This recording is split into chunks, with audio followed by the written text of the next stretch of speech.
முருகப்பெருமாள் உங்களை உண்மையிலேயே நேசித்தால் மட்டும்தான் இந்த வீடியோ உங்க கண்ணுல பட்டிருக்கும். ஸ்கிப் பண்ணாம முழுசா பாருங்க. ஏன்னா இந்த வீடியோ உங்க வாழ்க்கையை மாற்றும் ஒரு உண்மை சொல்ல போகுது. நம்ம வாழ்க்கையில எல்லாரும் நம்ம மதிக்க மாட்டாங்க. சில பேரு நம்ம நல்லத பார்த்து கூட மதிக்க மாட்டாங்க. ஆனா அதுக்காக நம்ம உடைந்து போகணுமா? இல்ல. முருகப்பெருமாள் என்ன சொல்றார்னா, உன்னை மதிக்காதவர்களை புறக்கணிக்க கற்றுக்கொள். பகுதி 1.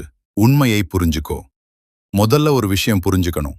யாராவது உன்னை மதிக்கலனா அது உன் குறை இல்ல. அது அவர்களோட மனசு. ஒரு வைரம் எல்லாருக்கும் கல்லாதான் தெரியும். ஆனா அதன் மதிப்பு குறையாது. பகுதி 2. டேஷ் ரியாக்ட் பண்ணாதே. நம்மள மதிக்காதவங்க என்ன பண்ணுவாங்க தெரியுமா? ப்ரொவோக் பண்ணுவாங்க. கோவப்பட வைப்பாங்க. ஆனா நீ என்ன பண்ணணும்? சும்மா இரு. சிரிச்சிட்டு விட்டு போ. ஏன்னா நீ ரியாக்ட் பண்ணினாதான் அவர்களுக்கு வெற்றி.